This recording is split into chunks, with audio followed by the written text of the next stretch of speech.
dan tahniah kepada seluruh juga yang hadir pada malam ini, dan ana mengucapkan syukur tidak terhingga ke hadrat Tuan Empunya Dunia, Allahu Akbar. Dan jutaan terima kasih kepada pihak penganjur, khususnya pasti kawasan Arau. Yang pasti kawasan Arau berkeinginan sangat supaya pasti ini dapat memastikan generasi kedua, iaitu Gen 2, dapat memandu layarannya atau pemanduannya itu nanti menuju sebenarnya sebagaimana firman Allah, inna akramakum indallahi atqakum, sesungguhnya orang yang paling mulia di kalangan kamu di sisi aku, kata Allah, ialah orang yang paling bertakwa. Alhamdulillah, tahniah dan jutaan terima kasih kepada seluruh rakyat negeri Perlis yang kerana menyudikan, sudi melapangkan masa mereka daripada golongan kecilnya 0 hingga 13 tahun, daripada 14 tahun sehingga 41 tahun, daripada 41 tahun sehinggalah ke 51 tahun, dan 51 tahun terus kepada zaman Syaifukhah yang kita tidak tahu bila kita akan dijemput oleh Allah Subhanahu wa taala untuk bertemu di alam yang lagi satu. Alhamdulillah, dengan begini punya ramai ibu bapa muslimin muslimat rahimakumullah yang sama-sama satu suara di bawah satu cahaya untuk sama-sama memastikan, saya ulang sekali lagi, supaya anak-anak yang masih belum bersama dengan pasti memastikan diri mereka, memastikan ibu dan bapa mereka, memastikan tok-wan mereka meletakkan agenda pasti ini sejajar dengan apa yang diperlukan, sebagaimana kita dilahirkan dan dilahirkan ke dunia yang fana ini. Tujuannya tidak lain satu, untuk mengabdikan diri balik kepada Allah. Alhamdulillah, dengan pertumbuhan dan kecambahan pasti yang saya dengar daripada Al-Fadhil Ustaz Zulkarnain sebentar tadi, beliau menyatakan bahawasanya walaupun pasti kita tidak buka cawangan lagi banyak, tetapi pertambahan pelajarnya amat memberangsangkan. Takbir. Ini jelas membuktikan bahawa apa yang telah disusun rapi oleh perjuangan Parti Al-Islam Malaysia PAS sebagai sebuah parti yang berdaftar dalam negara kita, di antara tujuan-tujuan tertentu ditubuhkan parti ini untuk memartabatkan Islam yang akan sudah tentunya memastikan keadilan kepada seluruh umat dalam negara kita, bukan sekadar bagi golongan-golongan tua. Sedari kecil dididik anak-anak kita untuk mengikuti adab-adab, untuk mengikuti panduan-panduan Rabbani, untuk mengikuti apa yang telah ditinggalkan oleh junjungan besar Nabi Muhammad sallallahu alaihi wasallam. Akan dua perkara, kata Nabi, kamu berpegang teguhlah kepada dua perkara tersebut, iaitulah Al-Quran dan Sunnahku.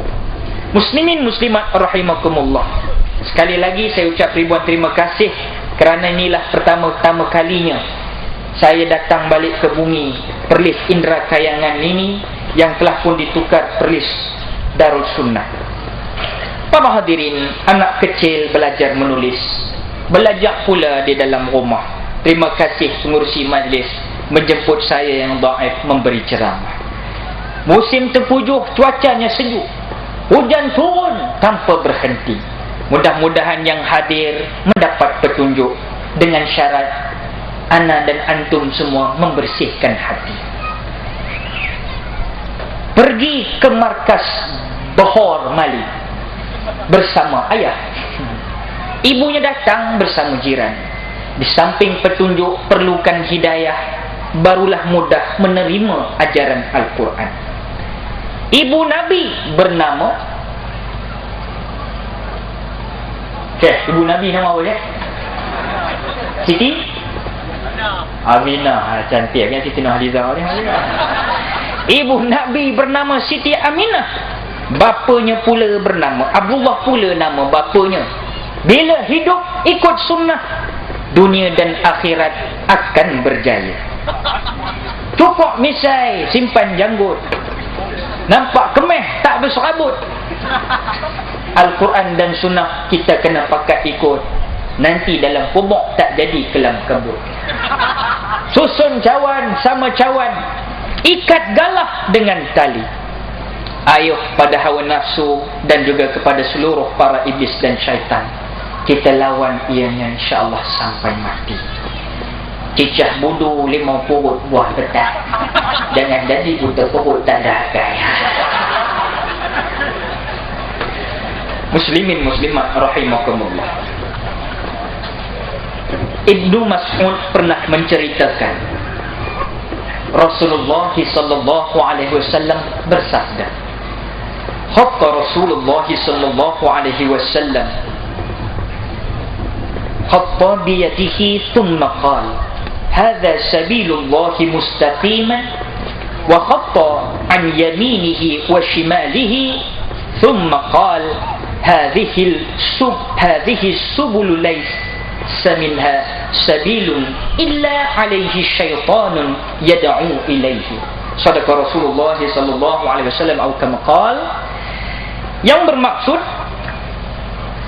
kata Ibnu Mas'ud, baginda Rasulullah pernah menggariskan satu garisan dengan tangan baginda, lalu baginda bersabda, ini adalah jalan Allah yang lurus, kata Nabi. Nabi menggariskan pula di kanan dan kiri garisan. Kemudian setelah daripada Nabi garis satu garisan lurus, Nabi buh satu lagi garis kanan, satu belah kiri pula. Mana ada 3 garis. Kemudian Nabi bersabda, ini jalan-jalan, tak ada satu jalan pun melainkan di atasnya ada seekor syaitan menyeru ke arahnya. Mana kata muslimin muslimat rahimakumullah, apabila baginda menyatakan begitu kepada para sahabat, maka sahabat-sahabat bertanya lagi kepada Rasulullah, dan Rasulullah terus menyatakan, dan sesungguhnya inilah dia jalanku yang lurus, maka ikutilah ia, dan jangan kamu mengikuti jalan-jalan yang lain, niscaya kamu berpecah dari jalannya. Demikianlah dia, yakni Allah, wasiatkan kepada kamu, mudah-mudahan kamu bertakwa. Ini juga yang kita pohon di dalam solat, ihdinas siratal mustaqim, minta jalan yang lurus.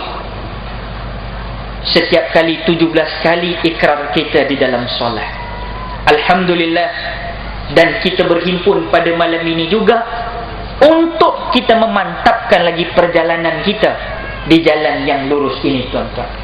Tak kiralah daripada parti Al-Islam Malaysia PAS sudah tentunya, daripada yang menjunjung sunnah hadari ini, tuan-tuan, pun satu hal juga. Begitu kepada rakan-rakan taulan yang hadir pada malam ini. Bak kata Al-Fadhil Tuan Pengurusi tadi, mungkin anak nak menyampaikan sebuah lagu Jawa. Saya tanya pada Ustaz Zul, ada ke orang Jawa di Perlis ni? Dia kata ada juga, mungkin namanya daripada Selangor. Makna kita tetap serumpun. Bak kata lagu Jawa, andai pecah perahu tongkang, badan tak sampai ke tanah Melayu. Apa dikira cerita belakang, kuat bekerja berilmu bersama maju. Mai sedulur, mai sedulur. Tuan-tuan faham ke maksudnya? Aku pun tak faham juga. Mai sedulur tu maknanya rakan kita, adik-beradik kita, saudara kita. Buat apa nak gaduh-gaduh? Memang kita tak nak bergaduh-gaduh, tapi yang jadi titik tolak perpecahan dalam masyarakat apabila ada 2 kumpulan. Satu kumpulan nak mengajak kembali kepada Allah, satu kumpulan lagi nak mengajak supaya nak juga kembali kepada Allah. Jangkanya begitu.